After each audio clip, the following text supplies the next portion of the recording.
I welcome everyone to Aerothol Avenue, powered by Highlight.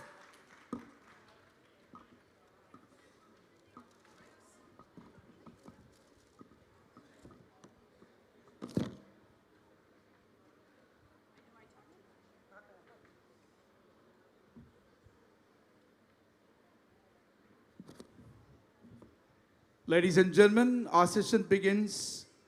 Sunita Williams, world's celebrated astronaut, in conversation with India's revered, respected, renowned journalist, Barkha. Please join me in welcoming both of them. Good morning, everyone. Can you all hear me right to the back?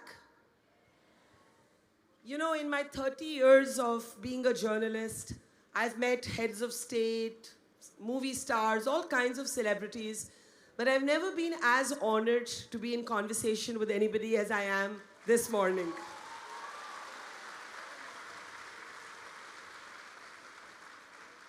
Sunita Williams has just retired after 27 years as a NASA astronaut. More than 600 hours in space, 9 spacewalks totaling more than 60 hours. That's a record by any woman in the history of space. So, what I want you to do for me before we start this conversation is show your love by applauding so loudly that whoever's up at the International Space Station can hear this.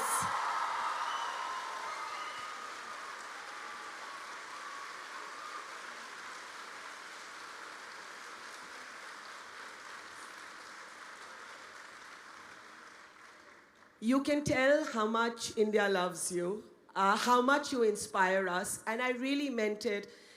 You know, in my 30 years as a journalist, I've interviewed many famous people, but no one as inspiring as you. Wow, super humbling. I actually, it's so hard for me to even realize it. I put it that way. I feel it, but I don't realize it. It's just amazing to be here with everybody. I have such an opportunity to talk to people this whole week during the literary festival, and I'm just excited that maybe I have a little bit of influence, positive influence on 1 or 2 kids. That makes it all worthwhile. More than 1 or 2 kids, I will tell you that. Let's start with the time you were stuck in space. You leave your home and you tell your husband you'll be back in, 8 to 10 days to walk your dogs. The 8 days become, 286 days? And there's a real sense of anxiety around the globe. You know, is Sunita going to come back to planet Earth safely? I want to ask you something that enough people, I think, don't ask you about. I want to ask you, do you ever feel scared? And when you are dealing with fear, because I believe that every human being, soldiers, astronauts, everybody has some vulnerability. When you were stranded in space, what was your sense of vulnerability? And were there days that you thought, I'm not going to make it alive? And how did you process that feeling of near death or possible death?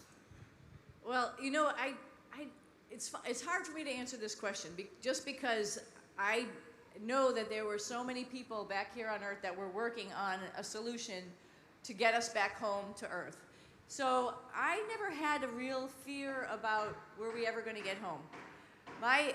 The biggest feeling I had was actually like enjoyment of the place that I was. Living really in the moment and enjoying being in space, enjoying the science experiments, enjoying the moment of the day, every single day that I was up there, with the trust and the faith. And that doesn't just come automatically, that becomes years of working with the people on the ground, both at NASA and at the Boeing Space Company, knowing that everybody's heart is in this. Everybody in space exploration does it because they're excited about space exploration. They're excited about exploration. They're excited about humans taking the next step. And they're doing it with all their heart. And so I was never really worried or scared that I wouldn't come home. I would say that some of the options to come home were not optimal. Yeah. And we needed to figure out which ones were better than others, what risk we were going to take. but I wasn't really afraid because I think I really trust and do believe that people are working for the better good and trying to figure out how we would come home. But you know, you wear your courage lightly, if I may say so, because what I'm asking is not a theoretical question. Of course, everybody was working on bringing you and your colleague home safely. But you have seen before somebody you were close to, somebody whom we here in India love, Kalpana Chawla, actually lose her life in a space mission. We have to understand that as celebrated, people you are, there is a real risk and even danger in what you do. And I asked that question because there's somebody you knew, you loved, one of your friends, your mentors, actually gave her life in the pursuit of science and exploration. When you feel vulnerable or alone in space, what do you tell yourself and what do you do? Well, I will say, of course, Kalpana Chawla and I we're really good friends. She was a mentor. She was an amazing person, and I have so much that I learned from her. Of course, everybody on the Columbia crew were friends of ours. We all know each other in the astronaut office, and even in our different agencies, astronauts and cosmonauts all over the world, we know each other really well. So we're always cheering for each other, even people that we honestly don't even know, the taikonauts in China. We're all cheering to make sure that space exploration is something that we can all do eventually together, which would be just wonderful. So yeah, we know also why we're such a close family is because what we're doing is risky. Of course, Yeah. there's a huge history of risk in space exploration. What we're trying to do is make it less risky by repetitively doing it and understanding the systems, understanding the physics that go into all of it. And so we're all in it for that reason because we want to explore. We want to make every step better and better. And part of the reason I think all of us in the space industry continued on after the Challenger accident, after Apollo 1, after the Challenger accident, after Columbia accident, after issues with Soyuz spacecraft, is because we believe that this problem can be, or there is a bigger solution, and all of us can go and enjoy exploration together and share with each other. And there's a real need for that in the human heart, as well as just understanding basically for us to come back here and provide that information. So I think that's an accepted fear when you first join the astronaut office. If you're going to go to space, anybody, I think you understand those risks, your family understands those risks, and you go into the situation knowing that it's worthwhile. It's something much bigger than one person individually. You go into this for the better good of humanity. Feel free to applaud at the things that you find moving and inspiring. I have goosebumps listening to Sunita, thinking of Kalpana. These are women who have inspired so many of us here in India and around the world. I want to talk about this for a moment from the perspective of your family. When your 8 days turn to 286, somewhere you say you are trained for it, you're up there in space, you consider it a privilege to be up there, but you've got your mom, your husband, your dogs, your sister down here on planet Earth, and they may be wired differently than you. Do you at that time also feel that you have to find ways to keep them calm, or do they keep you calm?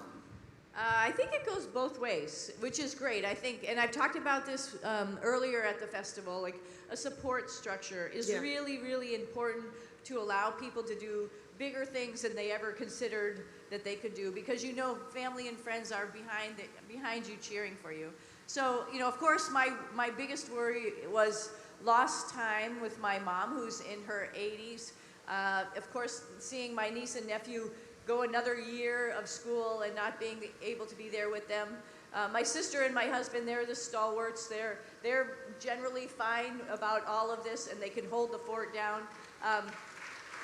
And of course, my dogs are getting a year older, so I'm missing a little time with them. But these are the things that I was thinking about, and I felt a little bit bad about, because I was having a good time in space, and I love being in space. And all 286 days were good? All of those days were good, or did you have some bad days, some sad days? Oh, every day is a good day because you can go to the window and look out the window.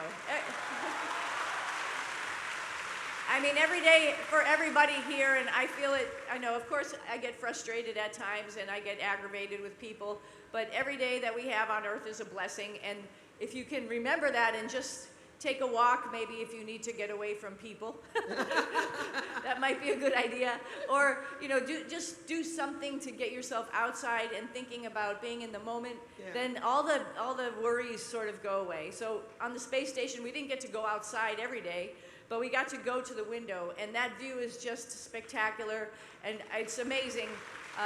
Change your perspective, obviously. So astronauts like yourself try and explain to those of us on planet Earth that when you're up there, and for someone like you who was up there for as many days as you ended up being, your perspective of what we fight about and quarrel about on this earth changes. You don't look at the battle lines that human beings draw in the same way. There is that sense of being that speck of sand in the universe. Can you talk about your first memory of what that overview was like and how it transformed your sense of what's important and what's not important? Well, let me go to my first flight, not this last flight, but my very first flight, because every time you do something for the first time, it leaves a really big impression. I was on the mid-deck of the space shuttle, and once we got to orbit, and I was laughing because everything's floating around, trying to do the work that I needed to do while I was just getting adjusted to being in space. The commander called me up to the flight deck, and so I flew up to the flight deck, which made me laugh also because previously in training we had to climb the stairs to get up onto the quote-unquote flight deck in the simulator, but now we could just float up. And so I'm laughing, and I go up there and I look out the window and I see the Earth for the first time. And I thought to myself, my teachers were right, it's round. That was my very first impression. So it is amazing when you get to see something that you've heard about for so many years, and you can see it with your own two eyes, and it's easy to believe about that. And second thought there was like, wow, what a beautiful planet. I mean, this is such a pretty, pretty place. The blues, the greens, the whites, the purples, it's all swirling, it's all alive. Over time, you see how the seasons change as the tilt of the earth changes. I mean, it's just an incredible planet that we live on, and you can't help but think about how many human beings, everybody you know, every plant you know, every animal you know is here on this one planet, and I can't imagine actually being aggravated or, you know, mad at each other, because this is our one place to share. This is our home planet. We don't have another planet as far as we know, or that we can get to right now, so we should take care of ourselves. We should take care of our planet and each other. That is, I think, the main goal, and it seems it erases any differences that we have between each other.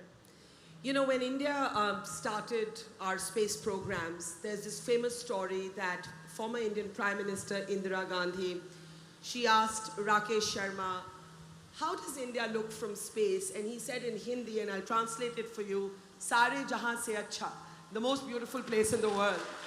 I would be remiss if I didn't ask you to tell me, as somebody who has Indian roots, your father was from India, how did India look from space? India is one of the prettiest places on earth. I agree, I absolutely agree.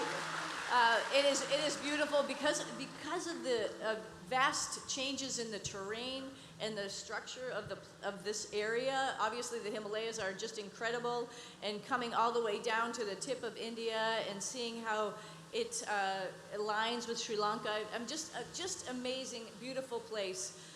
But I will say that my trips to space has made me want to go all over the world, because there are amazing, beautiful places, and not only land masses, but parts of the ocean, which are just incredible, and we should all be able to have an opportunity to go see these places and share our experiences, and then I think we'll get to know, we'll feel a little bit more, even more strongly, that we are one people, and we are one planet. We're all connected through the oceans, through the air. This is the same. I jump in the ocean here, my sister probably can feel it off the coast of the United States as she's in the ocean. So it's all the same, and it's incredibly beautiful for different perspectives. If I had a bad day and I saw the Caribbean, with this blue color, which was like bright blue. I mean, just put a smile on your face.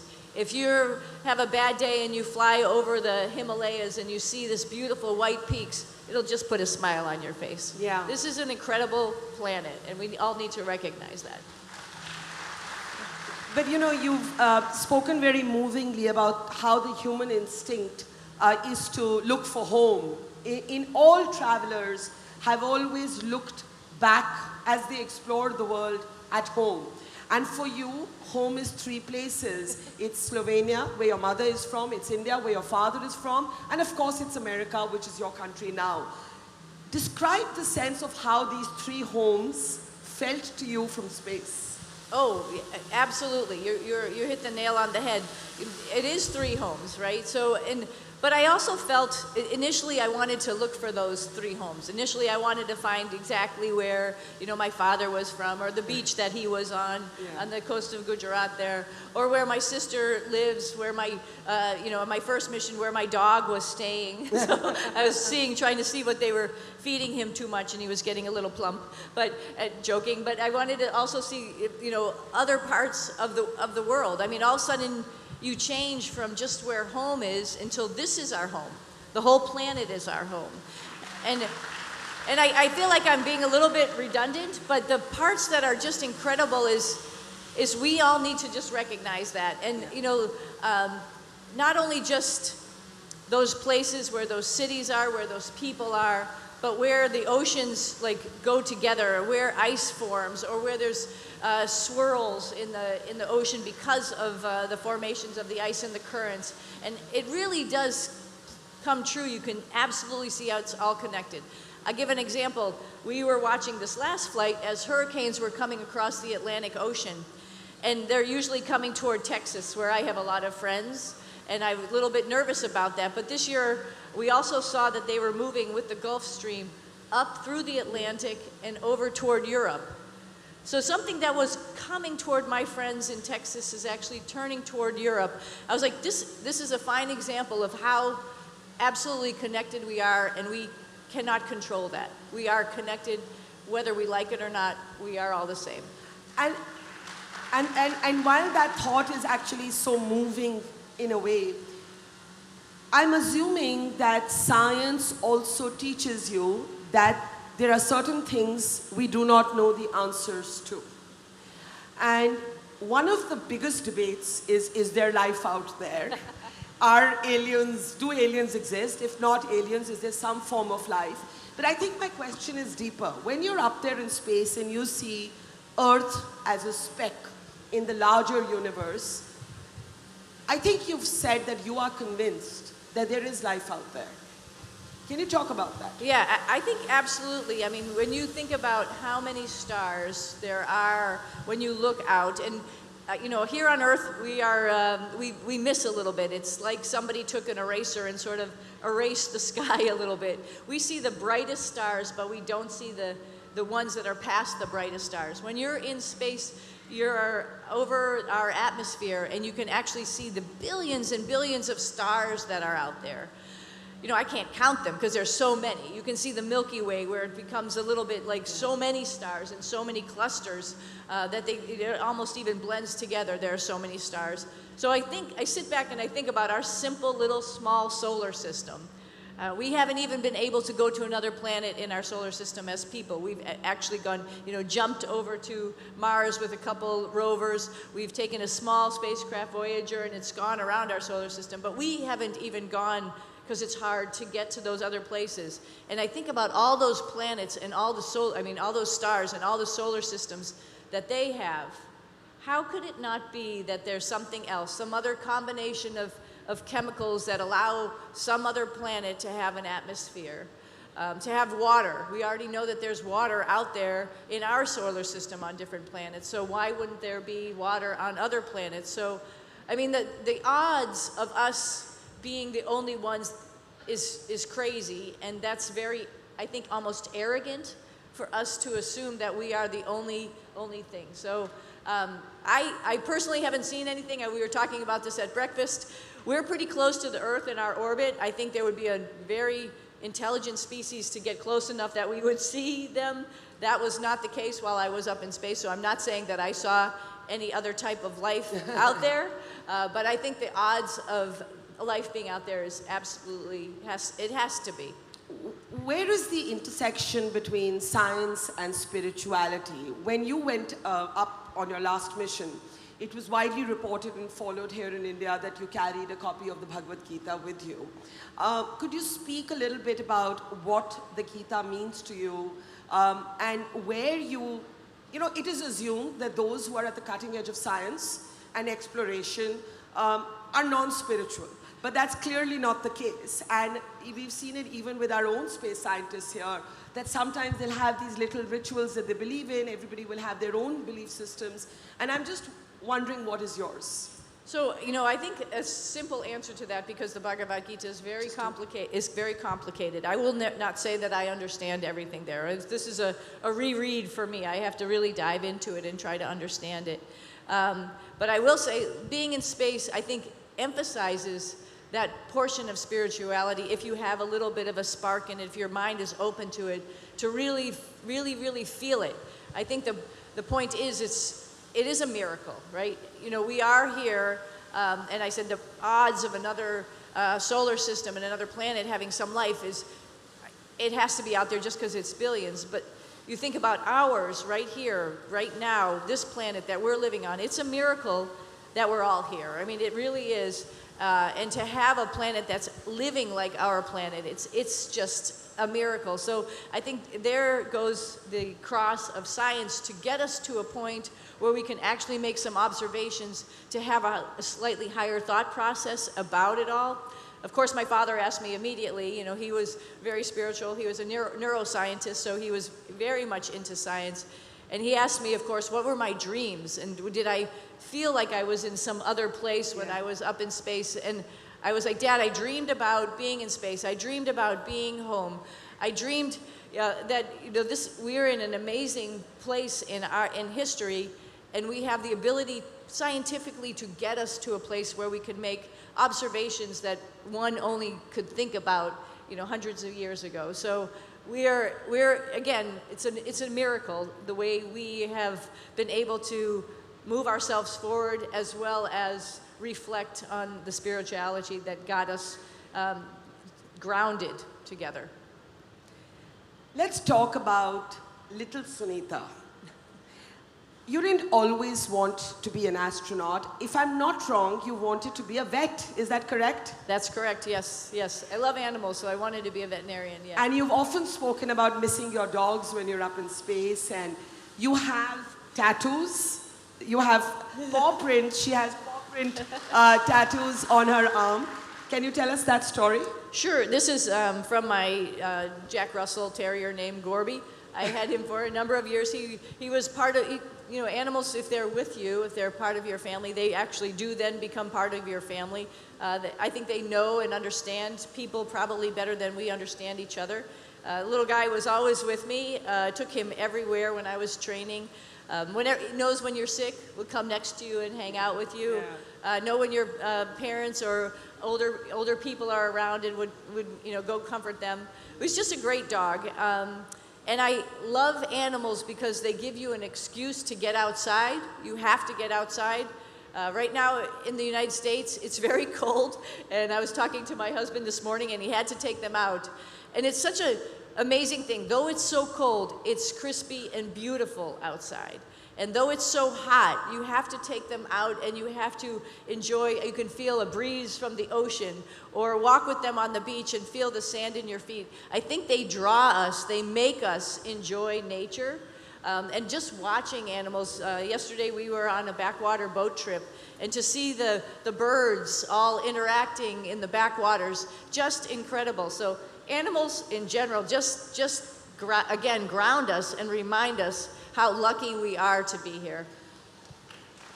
And I know most of us here have animals that we look after, right? And so this is very moving and resonates a lot. But to go back to your childhood, you want to be a veterinarian, you want to work with animals. How do you then end up being in NASA? And also, when you're a little girl, Is this a profession that's encouraged? You know, in the old days, we used to talk about space being the final frontier. And we grew up on Star Trek serials, with it was called The Final Frontier. But I'm interested in knowing whether it is really a level playing field for women and men. Were girls, when you were a little girl, encouraged to dream the same dreams as boys? Was a girl, female astronaut, considered normal?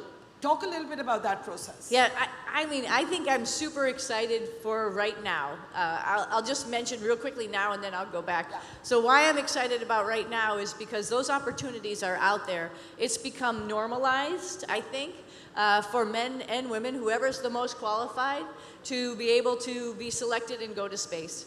When I was a young child, I didn't think anything really serious about going to space. Of course, I'm old enough to have seen Neil Armstrong and Buzz Aldrin walk on the moon, and I thought, wow, that's amazing accomplishment. How amazing that is, how great that is. You know, that would be cool for some people who are very smart. That's not me. But when I was growing up, I was getting good grades. I was very familiar with what my father was doing as a doctor, not very familiar, sort of understood he was a doctor and was helping people. Of course, we had animals in our household. I loved animals, so I put the two and two together because it was something that I was like comfortable and familiar with. I was not comfortable with anything with space or anything else like that. So this is what I was pursuing, and I thought, you know, at the age of 16, 17, I thought my life was direct. That's where I'm going. Well, changed a little bit when I applied to colleges, universities. I didn't get into the ones that I thought that I had to go to become a veterinarian. I was a little distressed. I didn't know what to do. I was nervous. I was like, oh my gosh, what am I going to do? And my big brother suggested, because he went to the Naval Academy and joined the Navy, he said, why don't you go to a military academy, and you like to camp. He was sort of joking with me. He was like, you like to camp, you're outdoorsy, you're athletic, you could do this. And I applied just because he recommended it, and I got in.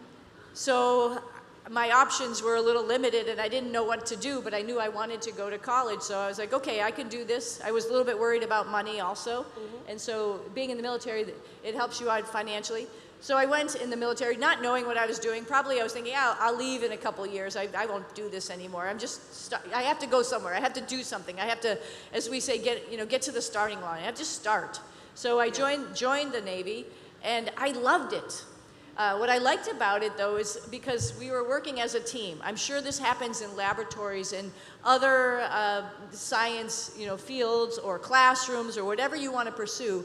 But this really showed me what a team can do, and a team does something that's bigger than yourself, what you could do. I started as a Sunny Pandya at the time, Sunita Pandya, and started education there, and I wanted to graduate. I didn't care what my name was. I just wanted to graduate as part of my class, because my class, we bonded together. And this is something that really, I'm emphasizing this because this really has stuck with me. I was then a helicopter pilot at the after that. I wanted to be a jet pilot because Top Gun came out. And I thought, oh, that's so cool, I want to be a jet pilot. But I became a helicopter pilot. So I'm bringing this up, this like disappointment, challenge, opportunity number 2, became a helicopter pilot. And I love that. I love the teamwork that we fly as a crewed vehicle. I love that you can go and help the maintenance people work on the helicopters. I love that. And so one of the maintainers suggested, I always have suggestions, why don't you go to test pilot school? And that opened another door. Like, what is test pilot school? And test pilot school was the door that actually got me to go to Johnson Space Center for the first time, meet people who had this job, were engineers, were scientists, were astronauts. And I'm like, oh my gosh, that's not so far away. It's not only Buzz Aldrin and Neil Armstrong. There's all these other people, and I could be part of that. And so that's how I decided to apply. And that's my whole point of coming here to India, because now there's opportunities for both men and women, going back to the original question, in all fields to be participating in space exploration. India has a space program. India has plans to launch people to space. Why not be part of it? It's super fun. But it is normalized today, and as I said, we have real life icons in you, before you, Kalpana Chawla.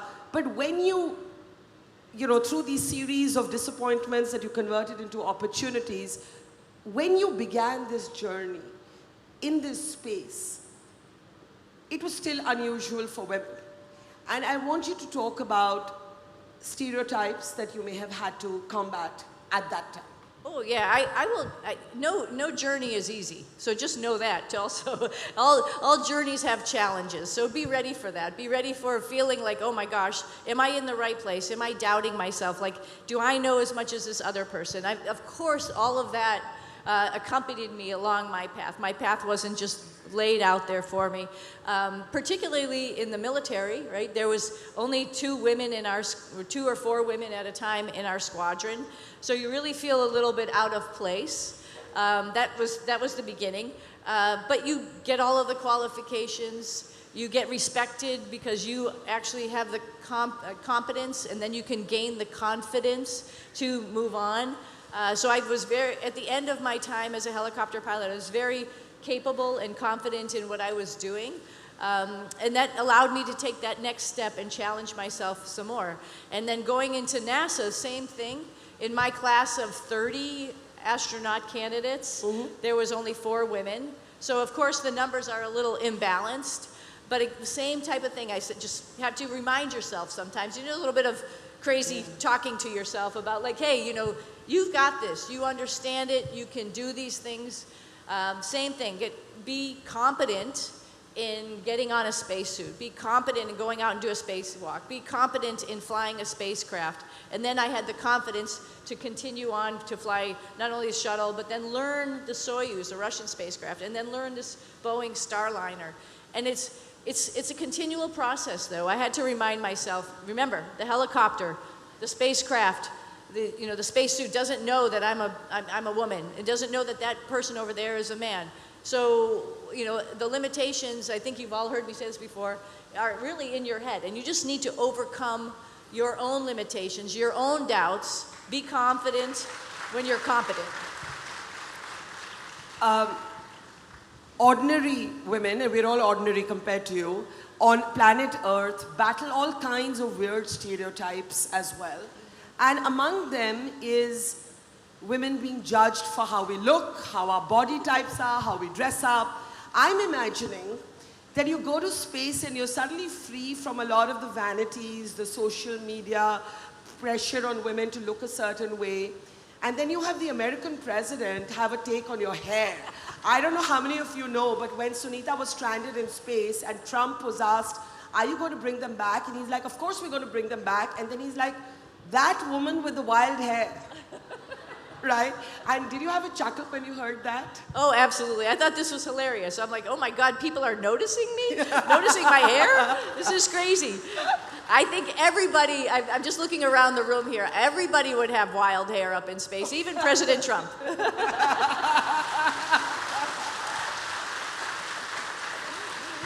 I would love to see it. I wish for a moment the planet could be no gravity and everybody would, whoop, it would be awesome.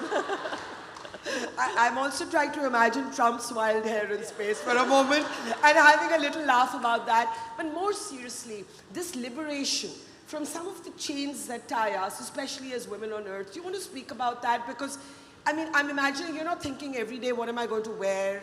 Oh, how am I looking? You're free from all this nonsense. Yeah, yes, we are, and it's really nice. I addressed a little bit of this in another conversation this week. You know, of course, you know, I am a little bit older. I've worked for a long time. I'm 60, so you know, if anybody out there is 60, maybe there's a little less hair on your head, or maybe there's a little white hair in there. So it happens, right? We get older, and it was a change from my last couple flights. My last flight was 10 years ago, right? So I was younger, and I really wasn't worried about anything like that. This time, I was like, okay, if we're up here for a long time, I know my hair's gonna start to go gray, but I don't care. I mean, this is how it is. This is life, and it just shows what we are, right? Yeah. You know, it's okay, and it shows that even at any age, you can do any job if you want to do it, and if you're in good health and good shape. I know this is going to sound not very smart, but a lot of people don't know what it's like to do simple things in space. And by the way, I would encourage all of you, I know Sunita has another talk today where she'll be showing some of her videos.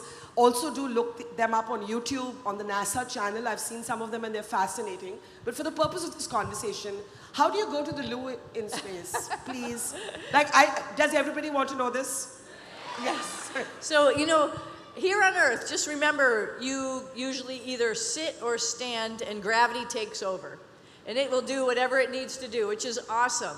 So again, just like I wish we could turn off gravity for a day and everybody would have to go to the bathroom, and you'd see it's a little more difficult when gravity doesn't do its thing.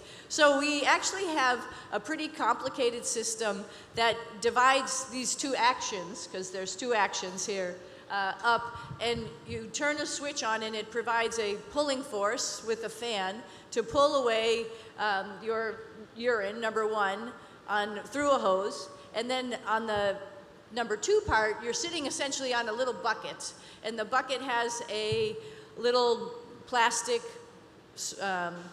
bag in there that has a little bit of, it has little holes in it, so that the vacuum can pull it down a little bit.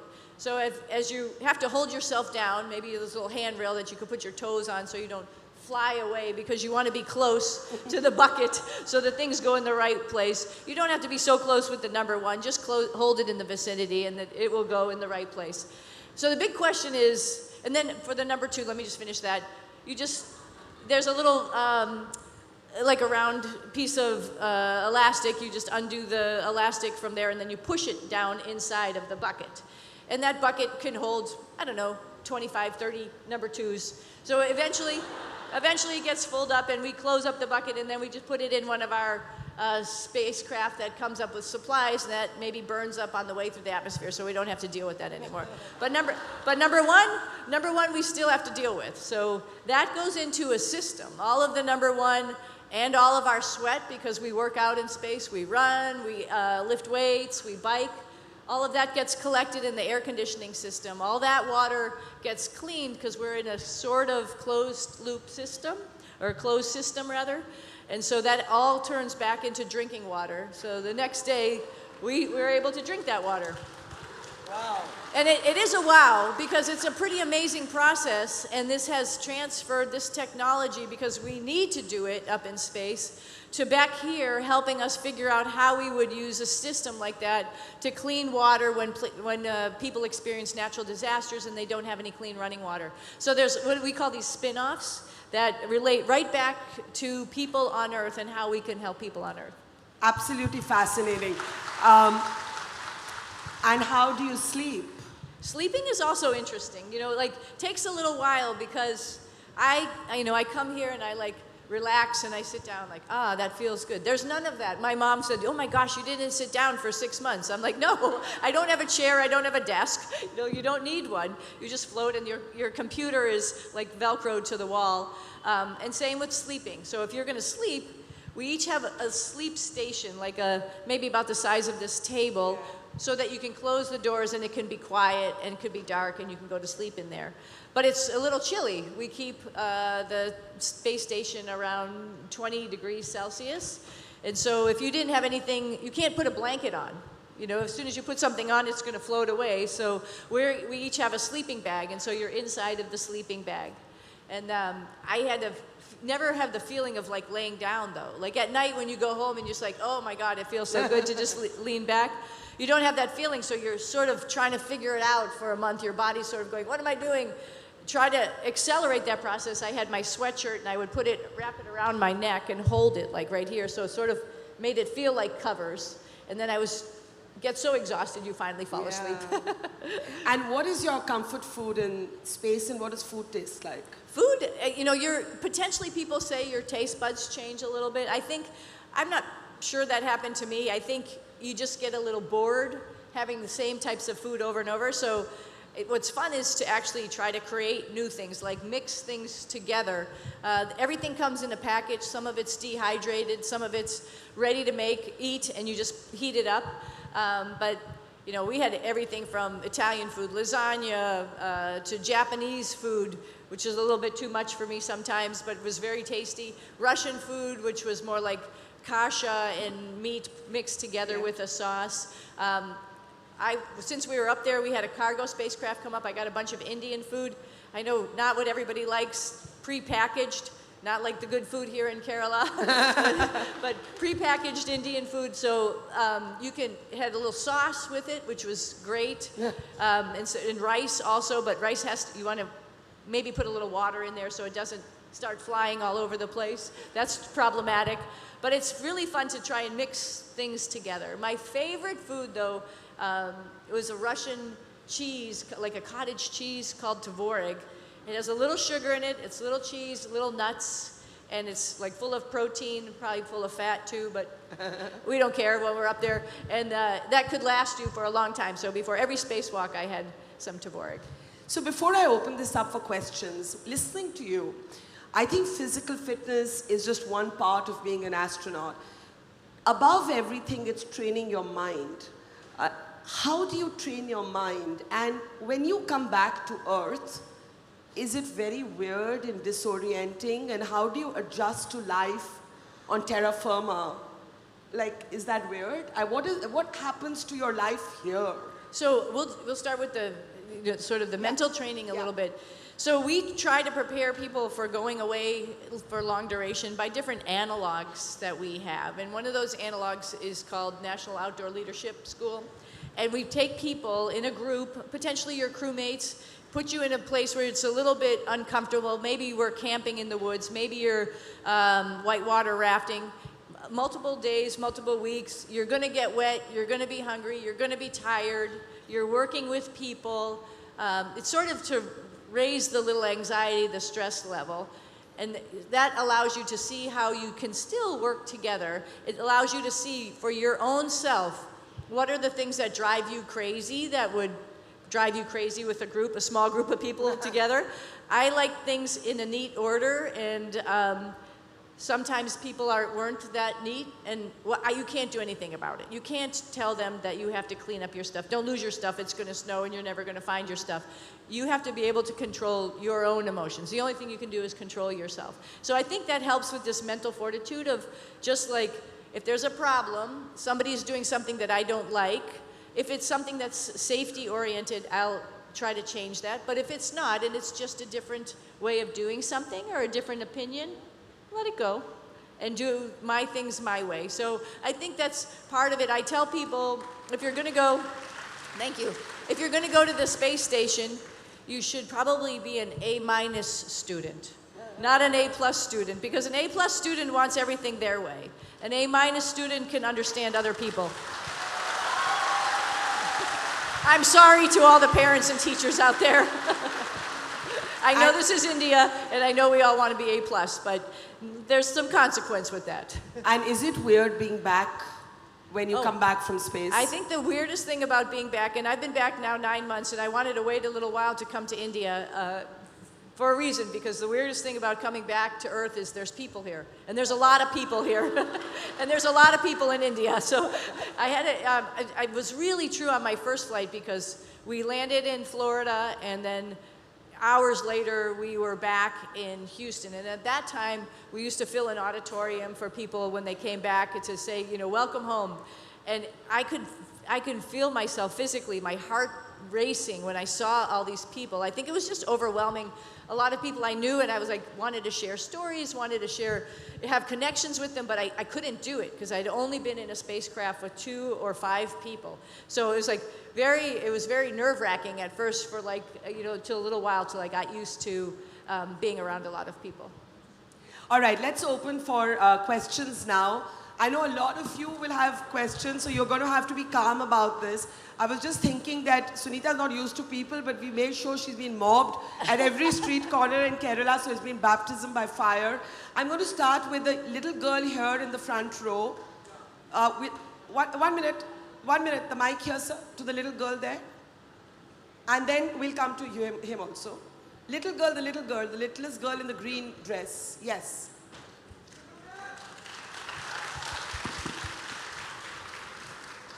Have you ever wrote a diary when you were in the ISS, and Will you publish it as a book? Good question. Good question. Good You know, question. yes, and I'll answer it quickly, but then I have one thing to add. Yes, I did, and I need to read through it just to make sure it will all flow, but it might be interesting to read, I think. And I would suggest for everybody, it was amazing to be able to do that. But one of the really great things about being in space and writing a diary, I was super focused on just being there in the moment. I would highly suggest folks write a diary. My father always did, and I didn't quite understand it. But it makes you think for a second about the whole day. For me, I did one on a weekly basis. You think about the day and you think of all of the really great things that happened that day, and it all of a sudden changes your opinion about the day. Like, wow, it was actually a really good day. How many things did I learn today? It was really a fun exercise. So I suggest you do it. I'd like to read your diaries one day. Well, clearly the youngest people have the smartest questions, and I'm seeing someone even younger. How old are you, my friend? Excuse me, could the camera people just clear the way so I can see him? How old are you?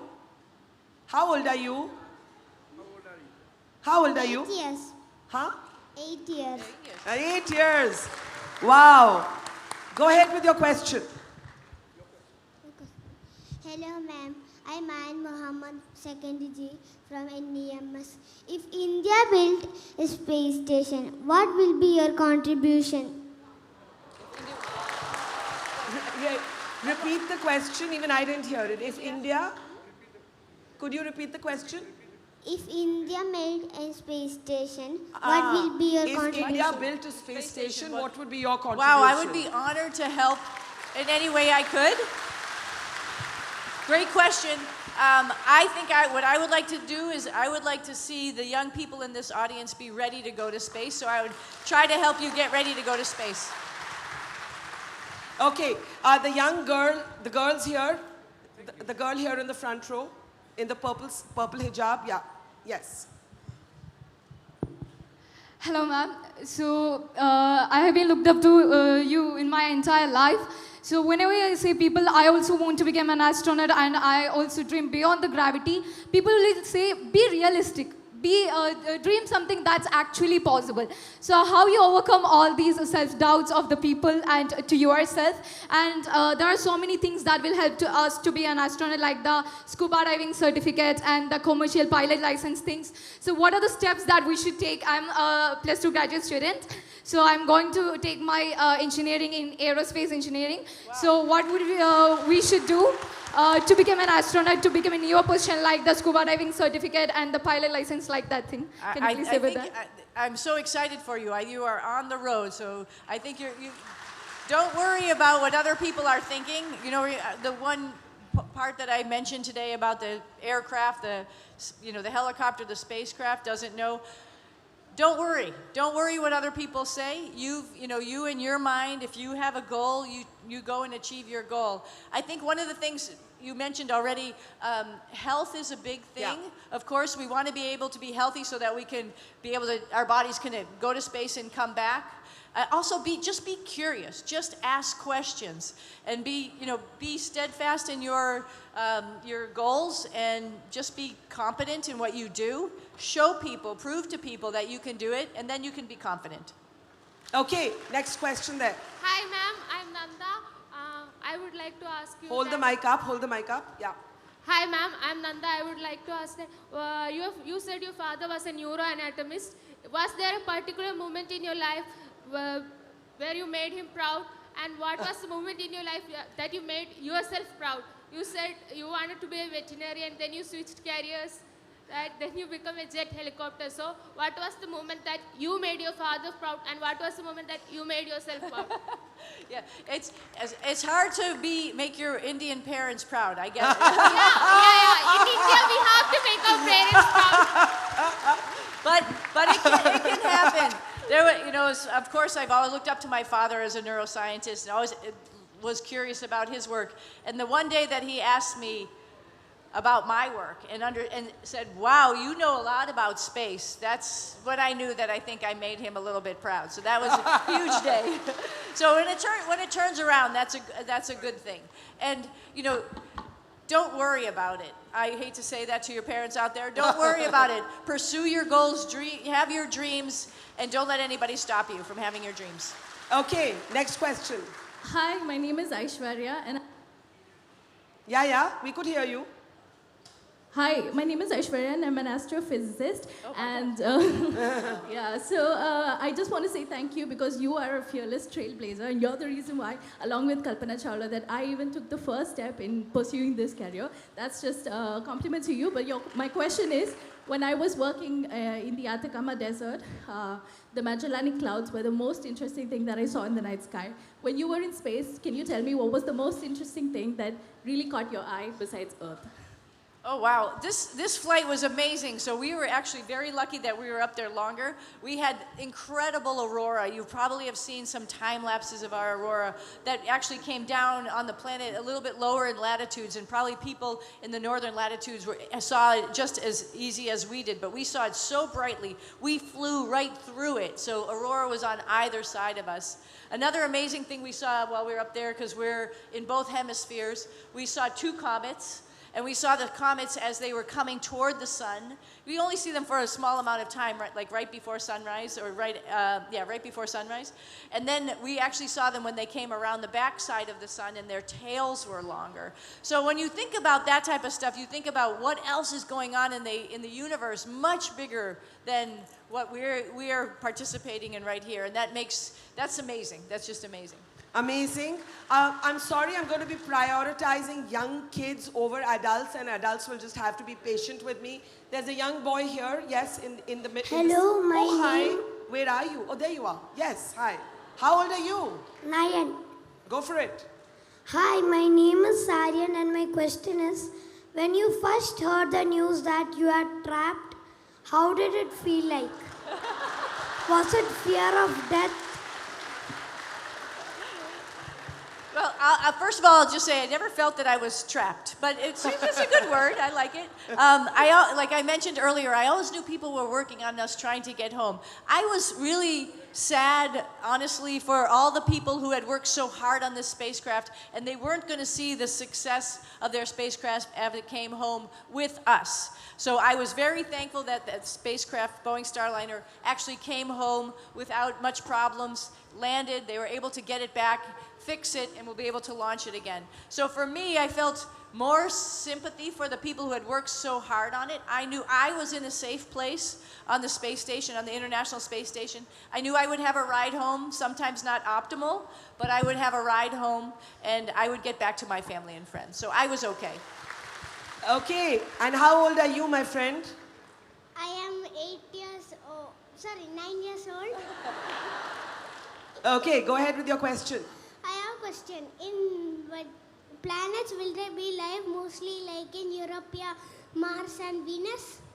Wow, it's a great question, and I do believe that yes, we're going to go to these places and try to figure out if there's life. Venus, I don't know about, it's a little bit hot there. But Mars, there is definitely evidence of water, and you're right, on Europa, a moon of Jupiter, looks like there's an ice covering, which means there might be water underneath. So we are working on trying to figure out how to get a spacecraft there that will drop a ROV, a remotely operated vehicle, through the ice and then look around. We can do that on Earth. So why couldn't we do that on a moon of Jupiter?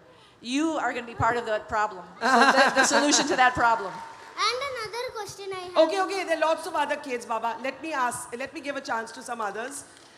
If we can have, I see the girl in the, okay, there's so many kids. I know. I don't even know how to choose this. Okay, yeah, go for it. My name is Vishnath. I'm 10 years old. I've been interested in this science for like years now. I just want to ask a question. When you were in the ISS, exactly what kind of experiments did you do? What did you do? It's a question I've had. It's a great question. I mean, we are doing science on ourselves, of course, because we're up there. And along with biology, we're looking at stem cell growth process, trying to figure out how to sequence DNA. We are trying to figure out how to grow stem cells, maybe heart stem cells, which we've done in the past. For when you guys take the big trip and somebody gets hurt, you'll be able to help each other. On another front, we're doing all sorts of material sciences to figure out how to make spacesuits, spacecraft better using combustion. We're looking at all sorts of scientific ways that we could do refueling maybe in space. We're practicing some of that. We're doing some robotics in space as well for trying to maybe optimize when humans and robots can work together. So there's a whole myriad of experiments that we're doing, including observing our universe and observing back on the planet how we can help our planet and understand growth patterns, for example, for agriculture. So the experiments range in thousands of them. Okay, I'm going to take the last question. Okay, you know what I'll do? I'll take 3 questions together very quickly, make them 10 seconds each. Make them yes or no. Okay. Here, in the front. I don't have a mic for you right now. I don't even know where the mic is. Where is the mic? Okay, Hi. there, okay. Hi, ma'am. Sta- I'm Sri Lakshmi. Hi. I'm so grateful to see you. And my question is, what was the most beautiful moment that you had in space? The most beautiful moment, I think, was that first time I looked out the window and saw our planet. I want every one of you to take a lap around the planet one day so you can see it. And that's why we have commercialization of space, hopefully to lower cost and get more people to have that experience. Okay, I have to take a last question. Everybody has to sit down. You have to sit down. You have to sit down, and I'm going to choose this completely at random. Where's the mic, my friends? All right, last question to you. Yes, ma'am. Yeah. My name is Swati. I'm from Coimbatore. Now that you've retired, how does it feel that you will not be able to go back in space? You will not be able to see Earth or the other parts of the globe? Yeah, I'm so glad I have that memory in my head. Of course, I have FOMO. You guys know FOMO? Yeah. I have a fear of missing out, of course, of all my friends. But I'm really excited, and I think the best compliment for a career is that your mentees and the people that follow behind you will do the job even better than yourself. So that is your challenge as well. I'm looking forward to seeing all of you exploring and doing bigger and better things than I've ever did. Let me ask you a non-space question. What's the best food you've had while you've been in Kerala? Oh, wow. Oh, man, that's too hard to say. There's so much good food. Name more than one, then. We allow what is you it more called? than one. Appam. Appam? Appam. Okay. Here's what we're going to do so that everybody feels included. We're going to take a selfie from stage as we give a big round of applause to the amazing, extraordinary Sunita Williams. Thank you. Super fun. Thank you so much. She's the pride of India, and we are giving her a standing ovation, everyone. Kerala Literature Festival is giving her a standing ovation for all the contributions she gave us to India, to the world, and to the space as well. That's the least we can do, right?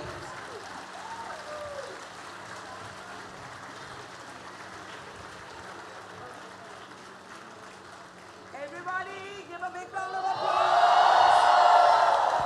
Make some noise!